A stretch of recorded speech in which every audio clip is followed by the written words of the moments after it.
What's up guys, welcome back to another brand new video. Now today we're going to take a look at 10 of WWE's biggest troll moments. Number 10, John Cena's heel turn. At Raw after WrestleMania 29, when John Cena defeated The Rock for the WWE Championship, many fans were still sour from the result of their match. Now even though every Raw after WrestleMania is hectic nowadays, Cena wanted to join in the fun and tease the audience if they wanted a quote-unquote heel turn. Realizing that it was a pun, everyone in the crowd started cheering. Number 9, Seth Rollins on John Cena after accidentally breaking his nose. I mean, there's really nothing to say about this segment except Rollins roasted the hell out of Cena after breaking his nose 2 weeks prior to this segment.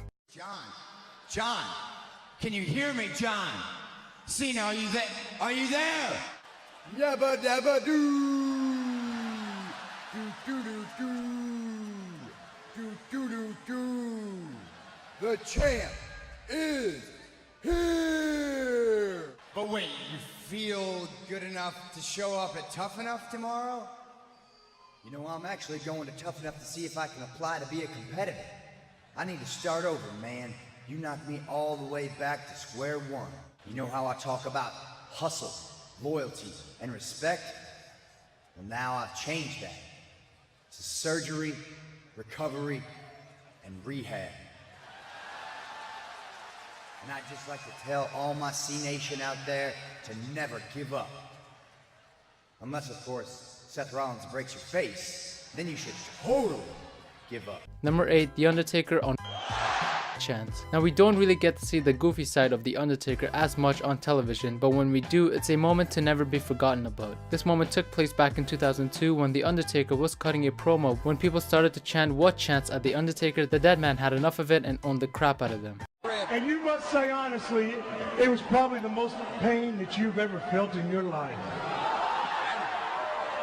I tell you what, why don't you say what if you like to sleep with your own sister?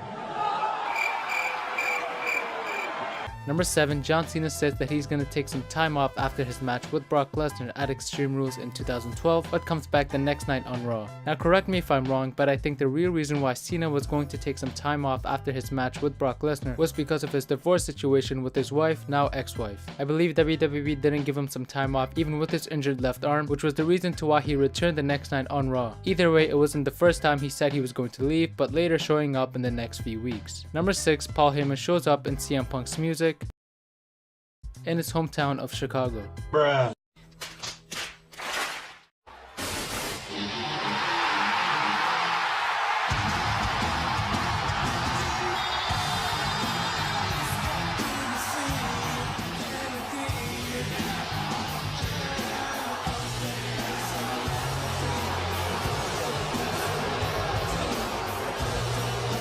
Number 5, Kevin Owens and Chris Jericho's Every Moment.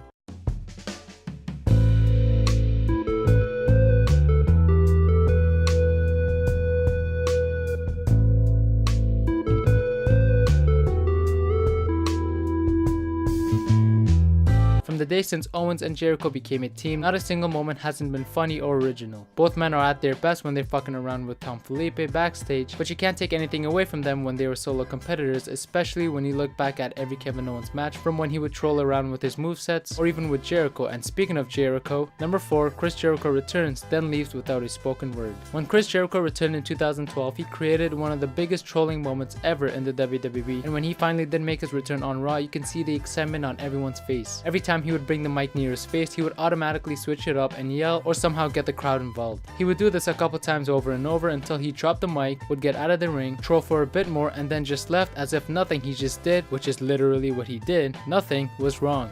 Number 3, Vince McMahon enters with The Undertaker's music. When Shane was cutting a promo on his dad about how he was pushing the company down to the ground, Undertaker's theme song hits, and all you see is everyone in complete surprise as his match with The Undertaker was going to take place in just a couple weeks. When the lights turned off, the only thing you can see on the Titantron was the word chairman, and without a second passing by, you automatically knew that it was Vince McMahon fucking with us. And by the way Vince looked, you knew that he was loving every second of it.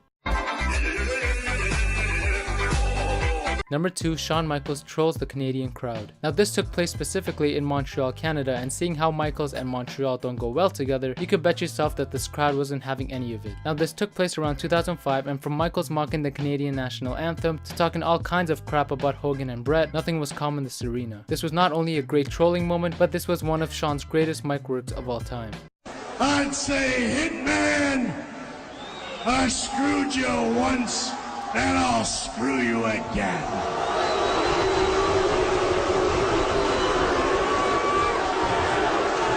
Because Bret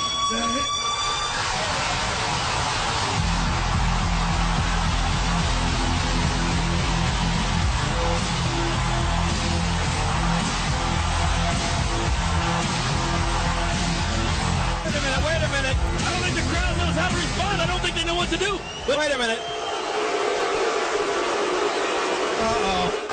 got your hopes up just a little bit, didn't I? And last but not least, number 1, Mark Henry's retirement. Nothing screams Gotcha, bitch! more than this segment. When rumors were floating around that Henry was going to retire on Monday Night Raw, no one was sure to whether believe this or not. This moment proved that not only was Mark Henry one of WWE's most underrated wrestlers of all time, but you can never trust the pink suit on Mark Henry ever again. From talking about his long-time career, to talking about how much he loved his family, to even tearing up many times, you were sure that Mark was going to retire. Here and there he would mix in Cena's name in the conversation, but he would never go as far as to making it seem as he was faking it. As soon as Cena raised up Mark's hand, Henry grabbed him and did his finisher, the world's strongest slam, on him, making this WWE's biggest troll moment of all time.